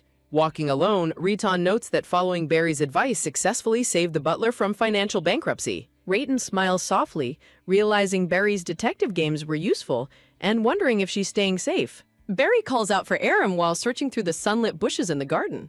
A soft, pensive hum sounds as Barry wonders if stone lizards preferred different hiding spots. Barry asks if the frog's constant crying will lead her grandfather to kick it out. Barry turns around as a familiar voice reaches her ears from over the stone railing. Barry recognizes her uncle's fraternal twins, Hardy and Marty, from a vibrant and happy memory. A decorative graphic features Hardy and Marty above text announcing that more chapters are available. Barry confirms her identification of the fraternal twins, Hardy and Marty, as she watches them. Barry looks downcast, remembering the painful bullying that her former self had to endure. A flashback shows young Barry crying while Calypso and the twins mock her in the garden. A portrait reveals Calypso as a dark-haired boy who looks composed and holds a book. As adults, the twins were still eager to pick fights with Barry despite growing up. Barry remembers the twins laughing at her and saying she looked like a frog when crying. Hardy laughs, questioning if Barry is truly a real and worthy member of the Travel family. Marty continues the mockery, betting Barry will hide away in a hole once winter finally arrives. Barry hides in the bushes, determined not to passively accept their bullying like she used to. A soft, wiggly squirm sounds as the twins check the bag to ensure the frog is alive. The twins laugh as they plan to release a real frog into the house for entertainment. Hardy and Marty poke the sack, hoping the real frog will defeat the stupid frog inside. A firm, tight grip sounds as Barry's hand clutches the grass while she considers their cruelty. Barry smiles mischievously, deciding to strike first and give the twins a massive fright. Barry identifies herself as the daughter of Grandmaster Leighton, while noting that dealing with snot-nosed brats like the twins is child's play. Marty notes the squirming is more than expected while the blonde girl tells him to throw it. Marty is shocked when the sack suddenly starts going wild, causing him to flinch in surprise. Marty screams in pain that the creature bit him while the blonde girl cries out alongside him. Panicked by the bite, Marty shouts that he's throwing the sack and tosses it into the air. Barry giggles and warns Marty that he will regret it if he follows through with throwing her. The twins look around in terror, wondering where on earth that mysterious and haunting voice is coming from. Peering through a leaf, Barry threatens to haunt their dreams and torment them for the rest of their lives. A soft, quick gasp sounds as the discarded sack hits the stone pavement with a heavy thud. The twins scream about a frog ghost and flee in terror as the sack rolls away. A soft, light thud sounds as Barry jumps down from the garden wall after her successful prank. Smirking with satisfaction, Barry brushes herself off, feeling pleased with her clever and frightening trick. Barry notes the twins were quite diligent in catching a real frog just to tease and torment her. Barry sighs for the poor frog, lamenting that it ended up in this state just by being caught. Barry hopes the frog is okay since the twins practically slammed it onto the ground in their panic. Theon suddenly appears and asks Barry why she is outside, causing her to jump with a start. Tilting his head in confusion, Theon asks what's inside the sack that Barry is holding so carefully. Barry explains the twins brought the frog to tease her, and Theon offers to take the sack. Theon judges it's likely a bullfrog, warning that they are aggressive and can be quite dangerous to handle. Barry winces and agrees that bullfrogs are a bit scary after seeing how the twins reacted. Barry asks Theon if his lessons with her father, Rayton, are already over for the day. Theon explains Rayton left for the main house after receiving a message about training requirements. Barry suspects the main house is looking for someone to blame for the joint responsibility issue again. Theon reassures Barry that her father will be fine and urges her not to worry too much. Theon looks at the squirming sack and notes they cannot simply leave the poor frog like this. Barry excitedly invites Theon to go with her to find a suitable place for the frog's release. Barry suggests a really great pond for the release, prompting Theon to agree to go together. Barry secretly plans to release the bullfrog where the twins walk every day to surprise them again. A soft, firm grip sounds as Barry grabs Theon's hand and urges him to hurry back quickly. Theon tells Barry she can walk a bit slower as she pulls him excitedly through the garden. Theon's gaze lingers on Barry, his expression softening as they walk together through the garden. The sunlight catches Barry's pink hair as she continues to lead the way with enthusiasm. Watching her, Theon thinks to himself that Barry is actually kind of cute in her own way. Barry notices Theon has slowed down and turns to ask him what is wrong with their pace. A soft gasp sounds as Theon panics, wondering if he was staring too much at his young friend. Theon quickly makes an excuse, claiming there was simply something stuck in Barry's long pink hair. He explains that he thought it might be rude to take it off without her asking first. Barry realizes a leaf probably got stuck when she climbed into the tree to hide from the twins. Bending down, Barry asks Theon to check if all the stray leaves are finally gone from her hair. A soft rhythmic thump sounds as Theon's heart races, shocked by Barry's request and her close proximity. A soft rhythmic thump sounds as Theon's hand trembles while he reaches out to help his pink-haired friend. A soft rhythmic thump sounds as Theon carefully plucks the green leaf from Barry's hair with a racing heart. Barry asks if he got it, and a flustered Theon confirms that the leaf is now gone. Theon urges them to hurry as Barry happily follows him back toward the Grand Mansion's main entrance. They walk back together, discussing the bullfrog's massive size while the blonde Rayton waits for them ahead. Rayton smiles warmly as he greets his returning daughter, looking relaxed despite his visit to the house. Barry runs to her father, asking if the main house scolded him during his unexpected training visit. Rayton picks her up and asks about her unfinished apology letter, which Barry realizes she completely forgot. Barry nervously promises to write it tonight, realizing her eavesdropping and past memories made her forget. Barry suddenly reacts with shock, asking if today is finally that day as she rushes toward the stairs. Barry's eyes sparkle with pure joy as she excitedly prepares for an upcoming outing. A soft, inquisitive hum sounds as Theon points to himself, wondering why he's being included. Barry insists that Theon must accompany them, citing her father's instructions for him to stay close. A soft, awkward scratch sounds while Theon admits he lacks suitable clothes and money for shopping. Rayton maintains a calm demeanor, assuring the young boy that such concerns are entirely unnecessary. Barry clears her throat with a playful air, demanding Theon's full attention for an important announcement. Striking a pose, Barry declares the first rule of their family code involves receiving a monthly allowance. A soft, exasperated sigh sounds as Barry realizes her bold declaration might have created an awkward moment. Memories of a different life reveal that Theon's poor upbringing left him without any financial support. Barry worries she made things difficult for Theon, realizing money isn't something she can easily fix. Rayton places a gentle hand on Theon's head, suggesting that his own father simply hadn't started his allowance. Rayton officially grants Theon a monthly stipend to maintain his dignity as a knight of their house. A joyous cheer sounds as Barry pulls Theon into an enthusiastic hug to celebrate his good news. Barry beams with pride, admiring how her father handled the delicate situation without causing any embarrassment. Still looking a bit stunned, Theon asks what he is meant to do with such a stipend. Raytan suggests that his first priority should be improving his appearance to suit his new title. Barry looks closely at her friend, realizing that improving appearance definitely refers to getting new clothes. A soft, excited giggle sounds as Barry tells Theon to trust her impeccable sense of style. Grabbing his arm, Barry eagerly leads Theon away, determined to see him in much cooler outfits. A soft, rhythmic thump sounds as Theon's heart races, shocked by Barry's sudden and enthusiastic promise. Reeton pats both children's heads, telling them it's time to wash up and change for town. The two children respond with a bright, synchronized shout of agreement, ready for their fun adventure. A soft, rhythmic tap sounds as they walk together, with Barry excitedly pointing out new sights. In the bustling town, Barry spots ice cream while Theon worries about the growing amount of purchases. Barry happily snacks on ice cream and offers some to Theon as Raytan watches them fondly. Holding up a potential outfit, Barry asks for Theon's opinion while the blonde Raytan observes their progress. Carrying a mountain of bags, Raytan follows as Barry leads a flustered Theon through the streets. Theon is captivated by the sights, finding everything about his very first outing to be absolutely fascinating. Barry points excitedly toward a storefront, urging Theon to look at what she has discovered nearby. They gaze at a window display featuring elegant uniforms, with Barry asking if they look cool.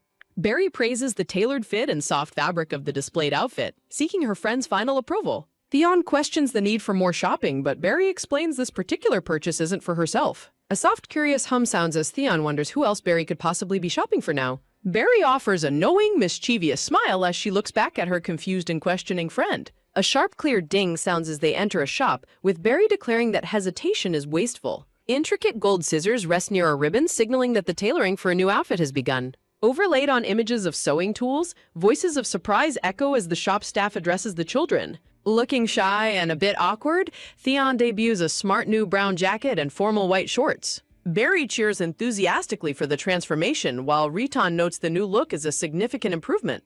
Barry suggests adopting Theon into their family, but Raytan points out his parents are still alive. Changing her mind, Barry suggests they should be adopted by Theon's family instead, because he is handsome. A soft, warm blush colors Theon's cheeks as he listens to his friend's constant and energetic praise. Raytan holds his daughter, who looks a bit disappointed that her adoption schemes were so quickly dismissed. A soft, happy hum sounds as Barry notices Theon looks much more confident than when they met. Raytan suggests wearing the new outfit home while Barry pulls Theon toward a place to rest. Theon suggests paying with his new stipend, but Barry tells him her father simply enjoyed the shopping. A soft, heavy thud sounds as Theon looks at the stack of boxes, realizing the massive haul. Touched by the gesture, Theon quietly adjusts his collar while reflecting on the unexpected kindness he's received. Barry explains that the gifts are meant to help him maintain proper dignity as their guard knight. A soft, satisfied slurp sounds as Barry enjoys a cold orange drink, marking a successful shopping trip.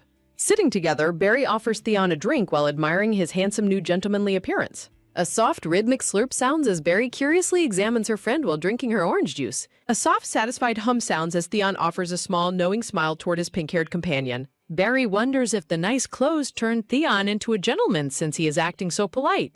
In the tailor shop, the brown-haired tailor excitedly thanks Lord Raytan for waiting for him patiently. A soft, quick slide sounds as the tailor presents the receipt for Raytan to sign immediately. A soft, rhythmic click sounds as the tailor mentions a competitor shop located nearby in Heathport Town. A soft, nervous gulp sounds as the tailor awkwardly admits the other shop is technically his competitor. Recalling Master Yosel's flamboyant style, Raytan dismisses the other shop and commits to staying with this tailor. A soft, rhythmic click sounds as Raytan finishes his signature and hands the pen back to him. The tailor is overjoyed, declaring it an honor that their shop's style perfectly suits Raytan's refined tastes. A soft, subtle smile sounds as the tailor begins to address Raytan with a strangely lingering gaze. Raytan asks if there is more to say, privately noting the tailor's plodding smile is quite annoying. A soft metallic clatter sounds as the tailor drops his tray, claiming he has waited for this day. The tailor's voice drifts through the air, hoping his next request won't be considered too rude. A soft, quick swish sounds as Raytan wonders if he's about to face a surprise attack. Raytan suspects the man is a spy before the tailor shouts that he is his biggest fan. A soft, frantic rustle sounds as the tailor presents a poster, desperately begging Raytan for an autograph. Barry plays a magical witch, while Theon strikes a cool pose in his stylish new outfit. A soft, awkward sigh sounds as Raytan is baffled by the tailor's sudden, enthusiastic claim of fandom. Theon notes the awkward situation, while Barry admits she thought other shops would be more discreet. Barry explains that her father is popular and handsome, which likely contributes to his fanatical public following. A soft, hopeful hum sounds as the tailor begs for a signature, expressing his deep admiration. A soft cold shudder sounds as Riton commands the tailor to stop his incessant and excessive rambling. A soft swift swish sounds as Riton takes the paper and the tailor responds with eager compliance. A soft light giggle sounds as Barry finds the situation amazing while Theon watches her reaction carefully. As they leave the shop, a booming voice echoes behind them, thanking Riton for his great kindness. A soft, quick pitter-patter sounds as Barry leads them towards snacks while Theon tells her to slow. A soft, heavy thump sounds as Barry runs into someone while talking about a delicious-looking parfait. A soft, heavy thud sounds as knights block a woman while Riton orders them to keep their distance. A soft, desperate struggle sounds as a knight explains they are holding the woman back from Riton. A soft, aggressive shove sounds as the knights block her, but she insists her matter is urgent. Riton asks Theon what's wrong, while Barry notices her friend's shocked expression at seeing the woman nearby. The woman is recognized as an innkeeper, causing surprise and confusion among the group standing together. A soft, surprised gasp sounds as the innkeeper realizes Theon is there and looking remarkably well. A soft, quick blink sounds as Barry wonders what kind of relationship Theon has with this woman. A soft, heavy step sounds as Riton steps forward, placing himself protectively in front of young Theon. Riton instructs the woman to speak to him directly instead of involving the young boy in matters. A soft, rhythmic shuffle sounds as Riton orders the knights to let the distressed older woman through. A soft, shaky sigh sounds as the woman hesitates, clearly burdened by a very heavy secret. A soft, rhythmic tremble sounds as she asks Riton to find a maid recently dismissed from travel. The woman clasps her hands together in prayer, tears welling in her eyes as she seeks help. A soft, inquisitive hum sounds as Riton asks why she needs to find a dismissed housemaid. The woman explains it's vital because the maid's young family member is staying at her local inn. A soft, heavy sigh sounds as she describes a sick child thrown out with his sister. She explains the sister is missing and the sick child is left suffering alone in a room. The innkeeper laments that the maid has seemingly vanished from the world despite her many inquiries. A soft, heavy thud sounds as Barry wonders if the woman is referring to her former maid, Anne. The woman condemns the appalling attitude of the knights, prompting Riton to repeat her claim with concern. The woman cries out that the knights ruthlessly threw out a shivering, sick child who was suffering. Stunned by the claim, the blonde Riton asks if the sick child was truly abandoned. The knights look panicked as Barry and Theon watch Riton question the group's actions. The dark-haired knight explains the area falls under different jurisdiction, claiming he'd personally help any sick child. A soft, rhythmic click sounds as Riton processes the information with a cold, analytical gaze. Riton distances himself from the matter, stating his knights aren't responsible and it doesn't concern him. The innkeeper desperately begs for help finding the former mansion maid to save the suffering child. Recalling her rejection at the mansion, the woman asks if showing mercy to children is truly difficult. Riton coldly refuses to help a servant's family, questioning under what pretext he would even bother. A soft, heavy thud sounds as Riton explains he cannot infringe on the family head's authority. A soft, rhythmic pull sounds as Barry tugs on her father's coat, silently pleading with him. A soft, mournful sob sounds as Barry notices the innkeeper's deep, genuine grief for the child. Barry realizes the woman is losing hope after being rejected by her father's reputable public image. Turning slightly, Riton asks the woman which specific establishment she owns in the local town. A soft, shaky sob sounds as the innkeeper identifies her business as the Primrose Inn. Riton stands firm while Barry keeps a tight grip on his jacket, watching the distraught woman. The scene shifts to a dark, cold punishment room within the sprawling Count's estate. A soft, mournful sob sounds as the red-haired Anne huddles alone in the dark cell. A soft, metallic creak sounds as a dark-haired woman enters the cell accompanied by a knight. A soft, heavy thud sounds as Anne falls to her knees, begging the lady for freedom. A soft, pained grunt sounds as the woman kicks Anne away, demanding that she be released. The cold woman mocks Anne for failing her job, her golden eyes glowing with malicious intent. A soft, shaky gasp sounds as Anne begs to leave, mentioning her brother's life depends on her. A soft, cold hum sounds as the lady mentions showing mercy despite Anne being a thief. Anne looks up in shock as the woman explains the importance of mercy in their order. The woman claims to forgive the theft of earrings, though Anne mentions a different magic item. Looking broken and defeated, Anne quietly offers her thanks for the unexpected and suspicious display of mercy. A close-up of a glowing yellow eye emphasizes the woman's sinister declaration regarding the doctrine of purity. Anne is baffled by the mention of purity, wondering what the woman is actually planning to do. A soft, cruel laugh sounds as the lady mentions her brother bringing in a strange outside child. The woman gloats that Riton's career is over because he became involved with a lowly housemaid. A soft, heavy thump sounds as Anne realizes she is a pawn in a larger political trap. The scene shifts back to sunset as Barry marvels at the beautiful colors over the village. Walking toward the inn, the landlady tells Barry they will arrive in about 10 more minutes. Barry notices unbloomed flowers nearby, asking what kind of plants are growing in the lush garden. Theon explains they are evening primroses that bloom at night, hoping Barry gets to see them. A soft, gentle rustle sounds as Barry realizes the inn's name comes from the flowers surrounding it. A soft, quick tap sounds as Barry wonders if the flowers will bloom before they depart. Shadows stretch across the landscape as the vibrant orange sunset begins to fade into the twilight. The group reaches the Primrose Inn, a cozy building nestled among fields of soon-to-bloom yellow flowers. Inside the inn, Wrighton questions why the doctor's prescribed medicine failed to help the sick boy. The innkeeper explains the boy's temperature is dangerously low, and the medicine only made matters much worse. A soft, gentle stroke sounds as the woman notes the child's skin is cold as a winter gale. Barry looks at the red-haired boy, wondering if he is truly the younger brother of her maid. A soft, rustling sounds as Barry discovers the boy has animal ears, revealing his beastman heritage. Narrator text explains that beast folk face severe discrimination in the Empire and must hide their illnesses. A soft, rhythmic tap sounds as Barry struggles to recall medical knowledge from her previous life's books. A soft, thoughtful hum sounds as Wrighton tries to remember the name of a specific rare disease. A bright, sudden flare sounds as Barry excitedly identifies the condition as the 20-month disease immediately. Wrighton confirms the diagnosis of 20-month disease while Barry beams with pride at her father's vast knowledge. The innkeeper looks confused, admitting she has never heard of such a disease and asks for details. Wrighton explains that this rare illness specifically targets wolf beast folk, making its name very unfamiliar. He details how the disease causes recurring spots and a dangerous drop in body temperature. The sick, red-haired Jeffrey suffers as Wrighton notes his symptoms match the 20-month disease perfectly. Wrighton points out the innkeeper wasted money on incorrect treatments for each individual medical symptom. The innkeeper lets out a heavy sigh, finally understanding why the young boy wasn't recovering. She asks if the name implies the child will be cured after 20 months of suffering. Wrighton clarifies that the name signifies the child will die within 20 months if left untreated. Horrified, the woman realizes Jeffrey has already been suffering for half a year without proper care. Wrighton looks on while narration notes the child's luck in arriving at this specific local inn. The innkeeper turns with a confused expression, questioning what Wrighton means by her stroke of luck. A bright glow emphasizes that the cure for this deadly disease is the evening primrose flower. Wrighton adds that the medicine is simple to create and will ensure the child's full recovery.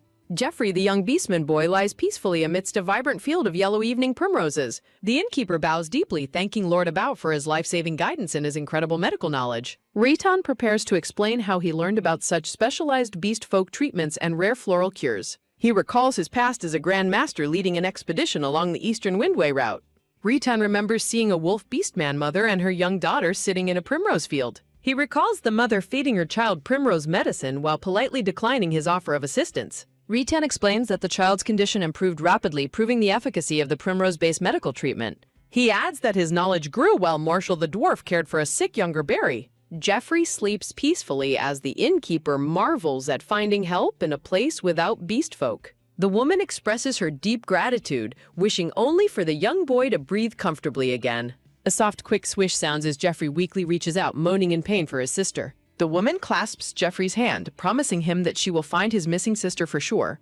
Theon watches the scene in silence, his face pale and eyes wide with deep, unspoken emotion. Seeing the child suffering, Theon wonders if his own mother would still be alive today. Theon recalls the painful months his mother spent bedridden, slowly wasting away from a terminal illness. He remembers working tirelessly as a young boy, terrified that his mother would leave him forever. Theon wishes someone like Wrighton had been present to help his mother when she was sick. In a flashback, the dying mother tells young Theon she has something important to give him. A soft metallic click sounds as the woman produces an ornate golden pocket watch for her son. She explains the pocket watch is a keepsake that Theon's father left behind for him long ago. The woman instructs him to hide the object until he can face his father on his own. Young Theon looks at the watch with confusion, questioning why he must keep the item secret. Tears well in the dying woman's eyes as she begins to offer a final sorrowful apology. She tells Theon she loves him before passing away, leaving him to cry out in grief. Back in the present, Theon remains lost in his memories until he is abruptly snapped back. A soft, quick gasp sounds as Theon realizes Barry has been calling his name repeatedly. Theon apologizes for his distraction as Wrighton and Barry watch him with varying degrees of concern. Wrighton instructs Theon to go outside with Barry and gather some evening primroses for the medicine. Theon complies with a quiet acknowledgement while Barry watches him with a look of suspicion. Barry notices Theon's expression has been dark, wondering if he is truly worried about the child. She notes that she has never seen Theon looking so troubled or agonizing over something before. Barry watches Theon's retreating back, desperately wishing she could know the thoughts currently on his mind. A soft, gentle touch sounds as Barry reaches out and takes Theon's hand in her own. Barry reminds Theon that they are friends who share secrets, hoping he will choose to open up. Barry laughs brightly, promising she is always ready to listen to whatever Theon has to say. A soft, gentle rustle sounds as the two children walk through the vast primrose field together. Barry realizes Theon won't open up soon as he tries very hard to act quite grown up. She notes that Theon is just a kid, same as her, despite his serious and troubled demeanor. Barry worries about Theon's refusal to share his thoughts, fearing she cannot force him to talk. Barry is startled out of her deep contemplation when Theon calls out her name softly. Theon wonders if gathering the evening primroses will truly lead to the sick child's full recovery. A soft, tight squeeze sounds as Theon admits his past burdens weigh heavily on his heart. Theon reflects on his mother's fate while Barry watches him with deep, unspoken concern. Theon apologizes for worrying Barry, admitting that seeing others in pain triggers his own painful memories. Barry calls out to Theon with a gentle expression as she moves closer to him. A soft, warm embrace sounds as Barry pulls Theon into a supportive hug amidst the flowers. A soft, tight squeeze sounds as the surprised Theon can only utter Barry's name in shock. Barry encourages Theon, confident that his involvement will ensure the sick child gets better very soon. A soft, firm squeeze sounds as Barry thanks Theon for trusting her with his hidden worries. Feeling relieved, Theon expresses his gratitude while Barry reflects on how much better she feels now. A cheerful quick cheer sounds as a chibi-style Barry pumps her fist with renewed determination. Theon agrees to follow Barry's lead as they prepare to head back with the gathered flowers. A soft quick dash sounds as Barry laughs happily while Theon watches her with peaceful eyes. A soft gentle rustle sounds as Theon muses on how Barry's honesty and perceptive nature comfort him. A soft light tap sounds as Theon resolves to be as honest and strong for Barry. Theon decides he wants to grant whatever Barry desires to repay her for her unwavering belief. Returning to the inn, Barry excitedly informs her father that they have finished gathering the primroses. A soft, gentle rustle sounds as Rayton praises the children for picking the perfect amount of flowers. A soft, quick dash sounds as Rayton promises a quick recovery and prepares to brew medicine. Rayton instructs the children to administer the first dose of medicine once it is ready. A soft, rhythmic grinding sounds as Rayton tells the innkeeper to mash the petals very finely. A soft, heavy thud sounds as the woman asks if the consistency is fine enough for swallowing. A soft metallic clatter sounds as Rayton confirms the medicine is perfect and ready for delivery. A soft, quick snap sounds as Barry salutes with determination, promising to handle the task. The children's footsteps echo softly across the wooden floorboards as they approach the sick boy's room. A soft, pained groan sounds as Barry notes Jeffrey's suffering and prepares to give him medicine. A soft, restless rustle sounds as Jeffrey groans weakly while struggling with the chills of illness. A soft, careful motion sounds as Barry feeds a spoonful of the floral medicine to Jeffrey. A soft, heavy sigh sounds as Barry reassures a worried Theon that the medicine needs time. A bright, sudden flicker sounds as Jeffrey's golden eyes snap open while he gasps for air. A soft, blurry hum sounds as Jeffrey realizes the voices he hears are unfamiliar to him. Jeffrey looks on in confusion, wondering who the strangers in his room could possibly be. Barry urges the young boy to focus and listen as she explains how to recover. A soft, gentle tap sounds as Barry explains the daily dosage of mashed evening primrose required. Jeffrey is shocked to hear Barry's claim that his deadly illness will clear up soon. Barry reminds the sick boy that a child's illness causes their family the most grief. A soft, pained groan sounds as Jeffrey tries to ask about the children's identities. A soft, heavy thump sounds as Jeffrey realizes he is too weak to even sit upright. A soft, rhythmic breathing sounds as the exhausted Jeffrey falls back into a peaceful sleep. Barry turns and begins to walk away from the bedside with a calm expression. Barry looks back at the sleeping boy one last time with the soft, thoughtful look. A soft, quick tap sounds as Barry makes a silent vow to remember the day's events. A soft, rhythmic breathing sounds as Jeffrey finally rests comfortably thanks to the primrose treatment. Barry reports their success to Rayton, who tells the children to wash up for dinner. The group gathers around a large roast turkey as the innkeeper serves a warm meal. A soft, rhythmic trot sounds as Rayton says his goodbyes and prepares the carriage for departure. A soft, gentle stroke sounds as a sleepy Barry notes how long the day has been. A soft, gentle rustle sounds as Barry feels she understands Theon better while Jeffrey begins recovering. Lorien holds Barry and Theon close, murmuring about the long day they have endured together. Smiling warmly, Lorien watches the children sleep and reflects on how truly rewarding the day turned out. Barry sleeps peacefully in her bed, completely unaware of the heavy atmosphere currently surrounding the adults downstairs. Sherry, the maid, cautiously approaches Lorien to discuss an urgent matter regarding the upcoming charity auction event. She explains that a representative from the main residence visited to confirm Lorien's attendance at the gathering. Sherry notes she confirmed his presence as instructed, though her expression remains deeply troubled and hesitant. A close-up reveals the ornate golden earrings that appear to be at the center of the family's conflict. Sherry worries about Lorien's safety given Theon's disappearance, questioning if he truly feels compelled to attend. Lorien asserts that the danger is why he must go, suspecting a trap and revealing his secret plan. He advises Sherry that it is best to keep true enemies close, his blue eyes sharpening with determination. Narration describes the vicious succession battles within house travel where even family members cannot be fully trusted. Lorian reflects on how his own family has united solely to push him out of his rightful position. A soft, quick gasp sounds as Sherry reacts with shock to Lorian's blunt assessment of his family's toxicity. The scene shifts back as Lorian recalls how internal discord began to rot the family from within. He remembers how it was only a matter of time before every member began to turn on one another.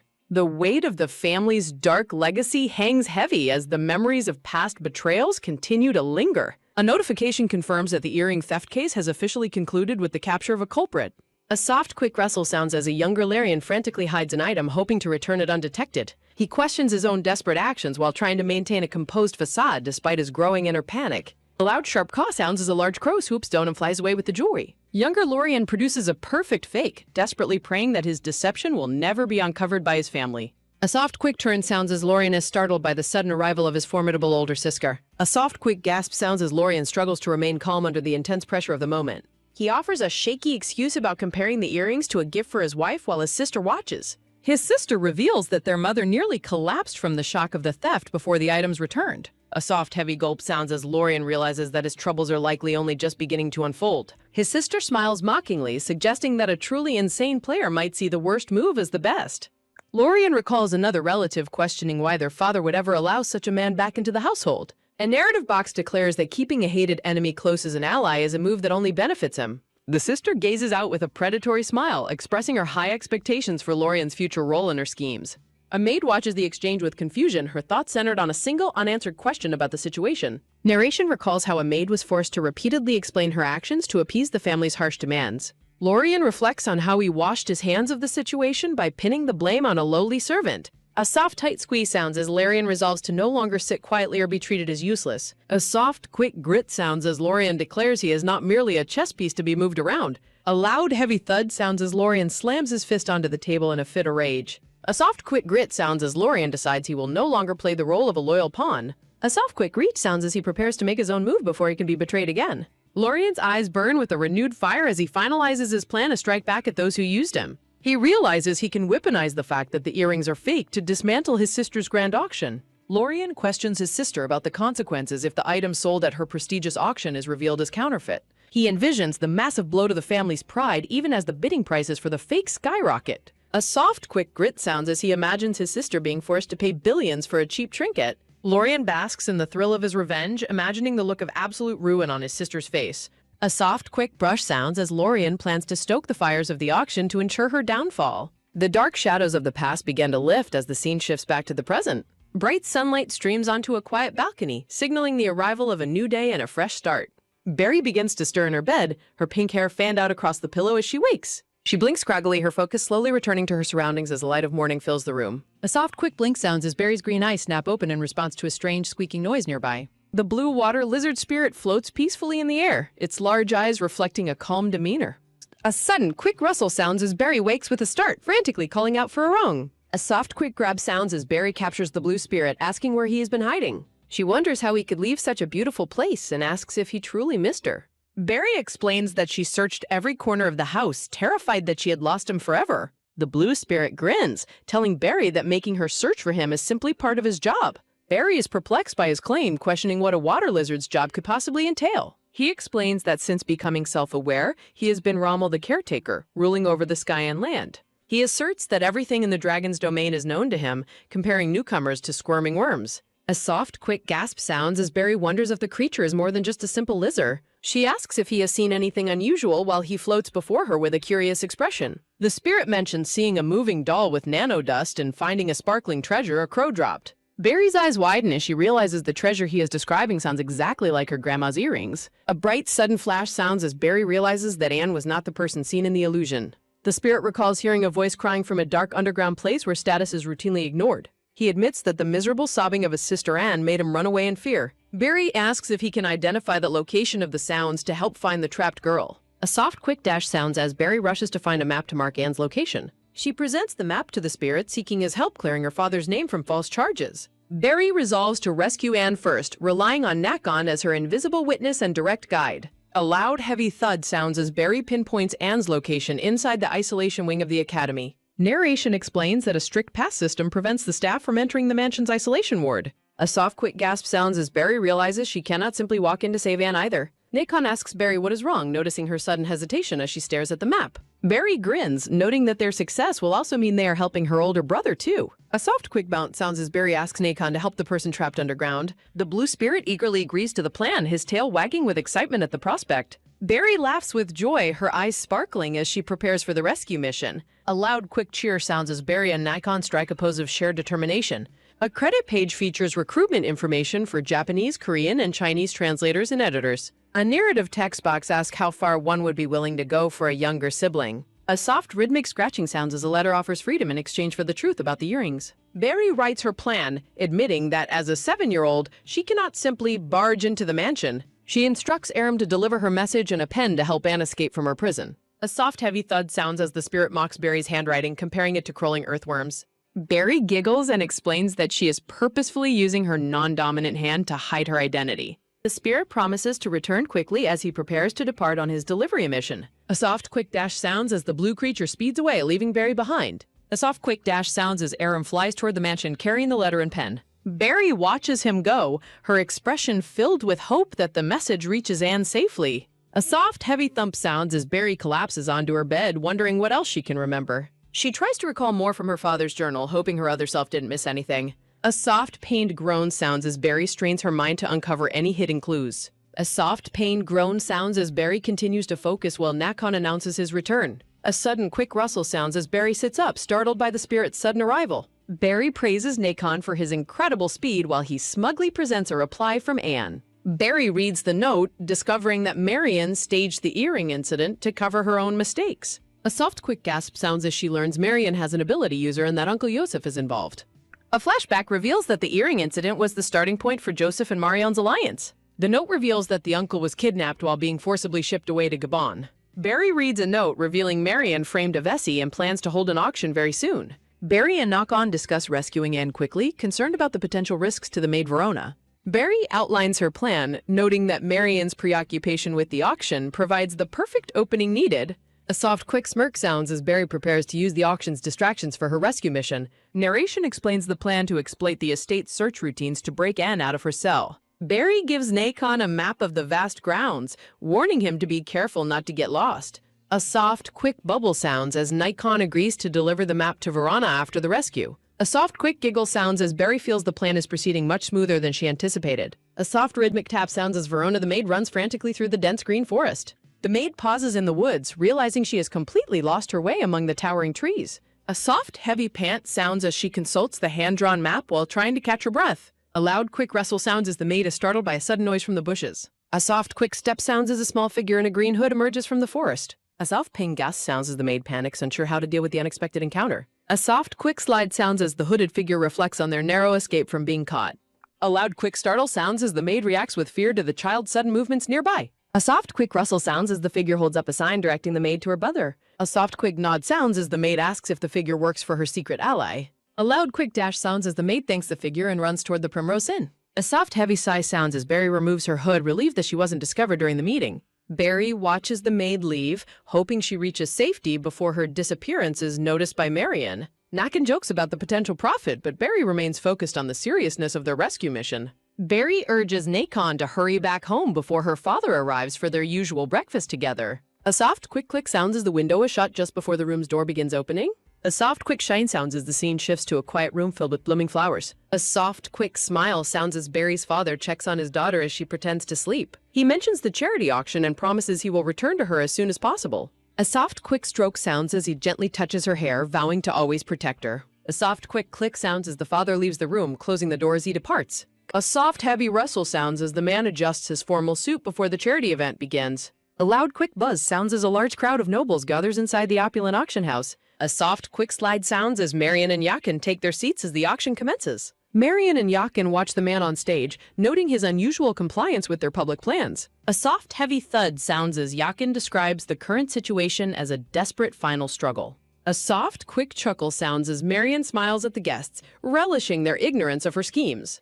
A soft, quick look sounds as the blonde man on stage smiles back at Marion with confidence. A soft, quick stare sounds as the man focuses on the audience while the first bids start. Marion and Yakin discuss the whereabouts of the missing maid, confident that she will not appear. Marian remains confident that her guards have the situation under control and that the maid is secured. A soft, heavy whisper sounds as a guard tells Marian that the prisoner is completely vanished. A soft, quick snap sounds as Marian furiously dismisses the guard, her composure beginning to falter. A soft, heavy trumble sounds as she wonders how the escape was possible from a secure cell. A soft, quick glance sounds as the mysterious blonde man watches Marian's growing panic with a smirk. A soft, quick realization sounds as Marian identifies Raytan as the one responsible for the maid's disappearance. A soft, quick giggle sounds as a chibi version of Barry celebrates the success of her mission. A credits page provides contact information and recruitment details for the Japanese and Korean translation teams.